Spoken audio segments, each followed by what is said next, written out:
Hello, welcome to today's video. Today is 5 tips for smaller riders. We have Helena here with us. And you. And me. You are a smaller rider. And this is the first time small. I can touch she can touch the ceiling. So first example of bike fit tips for smaller riders is this. The handlebars. And actually, probably the best thing to do is just to measure Helena. She's about, you know, her shoulder, I think you're about 34, aren't you? Less, 32, 33 centimeters. For effect, we've got a 44 centimeter handlebar on here, which is 10 centimeters wider than you are. Problems associated with a bar that are too wide are an inability to reach the brake levers, particularly on the drops. Generally, lots of neck and shoulder tension.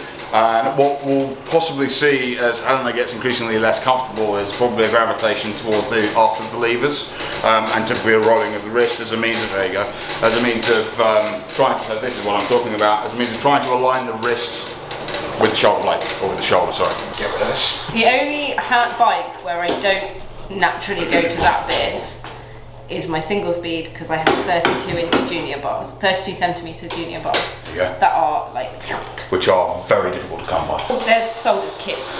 Yeah. Specialized used to make a 36 centimeter handlebar that measured as a 34, and then the idiots that are in charge of making money got involved and made it a 36 again. This is a 36, which unfortunately is probably still a little bit too wide for Helena. And this is something we're going to touch on later about how smaller individuals, not just women, but generally women, are massively failed by the bike industry as a whole. So there we have it. No longer the need to roll the wrist to align it with the shoulder. This bar is arguably still a little bit too wide, but we don't have anything smaller.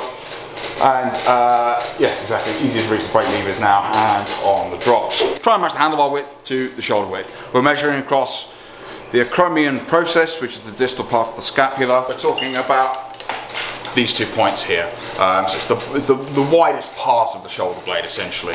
So measure between those 2 points and go with the handlebar is a similar width. Most women tend to measure between 34 and 38 centimeters. Men tend to be between 39 and 41. But in some cases, in certain cases, particularly individuals outside of the average bell curve tend to, as is the case with Helena, measure less than that, 33, 32 centimeters. So something else that's usually overlooked by manufacturers is optimum crank length. So the smallest or shortest commercially available crank length, typically speaking, is 165 millimeters. And we find that on smaller bikes. Helena's Canyon here has got a 165 mil crank on it.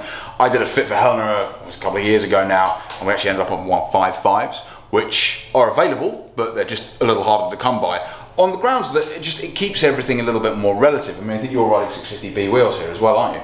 So the problem with smaller riders, male or female, is that they're outside of the kind of law of averages, the sort of 52, 54, 56 centimeter size range. The sizes of the components don't tend to really work that well. And with someone who's Helena's height, which is 5'2"? 5'1". Even a 165 millimeter is just a bit too long to spin up, so because it ends up impinging the hips and all this kind of stuff. So I've actually got, again, to make it a bit more unfair, I've got a 175 millimeter crank on the jig at the moment. I'll jump off against one real quick.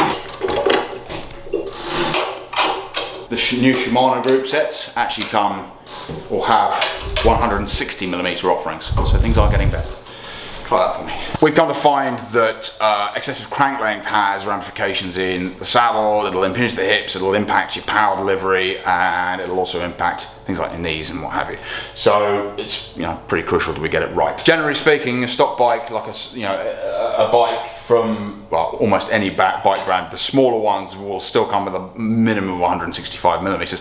Some of them, depends on the brand, will come with 170s, which is what I ride. So someone who is, I'm 5'10", someone who's 5'1", riding the same length crank doesn't really make a huge amount of sense. And actually, I see it at the opposite end of the spectrum, with tall riders needing like 180s and beyond 175, which is what you would normally find on a larger bike. Right, so the next one is reach reach adjustment, brake lever reach adjustment. Now, if you're having difficulty reaching the brake levers, you're going to make bigger gains by reducing the handlebar width because, and there's a reach around joke here, if the handlebar is wider than you are, you're reaching around the handlebar to get at the brake lever. However, most brake levers do have some level of adjustment from where the brake lever sits in relation to the rest of the handlebar.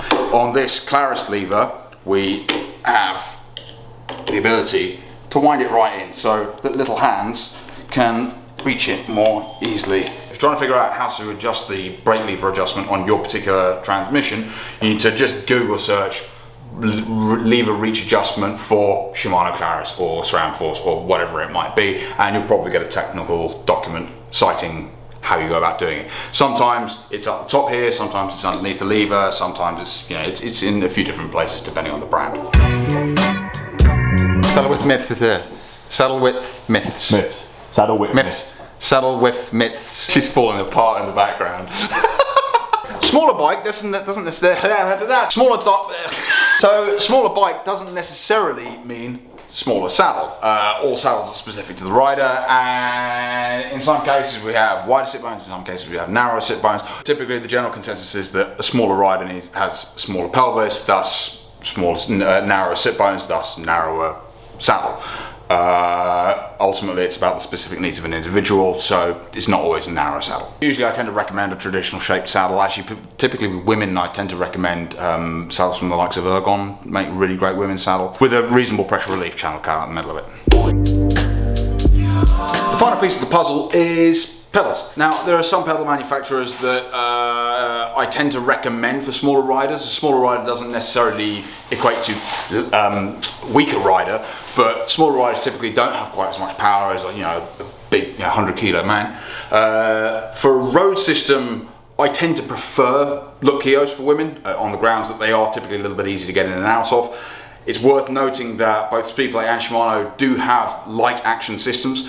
The Speedplay system uses a light action cleat, whereas the Shimano system uses an R540 pedal, which is an entry level pedal, which, to be honest with you, is not a great quality pedal. I would sooner have a Keo. As far as XPDs are concerned, they're pretty easy to get in and out of anyway. So from a mountain biking standpoint and gravel standpoint, I probably wouldn't deviate much from that. It's also worth noting that there is tension adjustment in most pedals. You can back it all the way off, and you know, just to make it easy to get in and out of.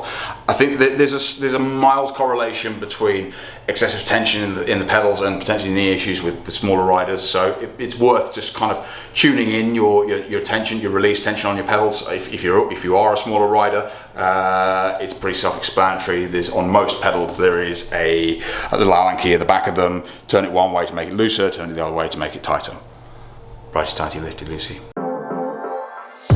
The biggest thing I want to get across on this video is that women and smaller individuals in general are extremely poorly catered for by the bicycle industry because they don't ride bikes, right?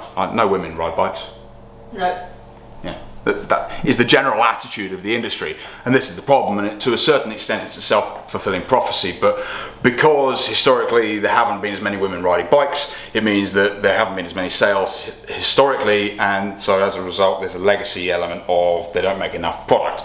So as a result, not enough women ride bikes, which means they don't make enough product. So like I say, it's this self-perpetuating problem. Equally, there just isn't enough choice. So beyond, as I sort of alluded to earlier, beyond the law of averages outside 52, 54, 56, there aren't enough options. There aren't enough options in frame sizing. There aren't enough options in crank lengths, handlebar widths, even shoe sizes. You know, a lot of shoe manufacturers stop at a size 40. What is the point in that? It's not going to encourage women to start cycling. I actually feel that frame design is very poor for smaller women. So, for example, if you consider that the bottom bracket height, so the bottom bracket height refers to how far off the ground the bottom bracket is. The bottom bracket height on a 44 centimeter little women's road bike is the same height as it is on a 63 centimeter road bike, which is designed for somebody who's 6'4", which doesn't make any sense. The concept of bottom bracket height is to enable people to pedal through corners without grounding the pedals. However, typically a smaller rider will have a shorter crank, thus the bottom bracket height becomes a bit of a moot point. So why aren't we designing bikes with lower bottom brackets? To make it easier for, so a big problem for women in a lot of cases is just high speed stability, because the bottom bracket height directly influences your centre of mass and how far it is off the ground. If bracket height is lower, you have better centre of mass, you have better stability. To tell you a story about my partner, she's 5'3". If her saddle height is correct, she can't touch the floor with her feet. And all of that is down to the bottom bracket height. And if you can dramatically influence overall stability of a bicycle by dropping the bracket height by as little as 5 mil. We were discussing this off camera earlier, but my suggestion would be to drop it even further than that. If we were to assume that somebody Helena's height, 5'1", 5'2", even smaller perhaps, needs 155 millimeter crank, then why can't we assume that the bottom bracket height can be 20 mil lower almost? Probably not 20 mil lower, but lower certainly. There's also problems with things like wheel sizes and what have you. So that's my rant.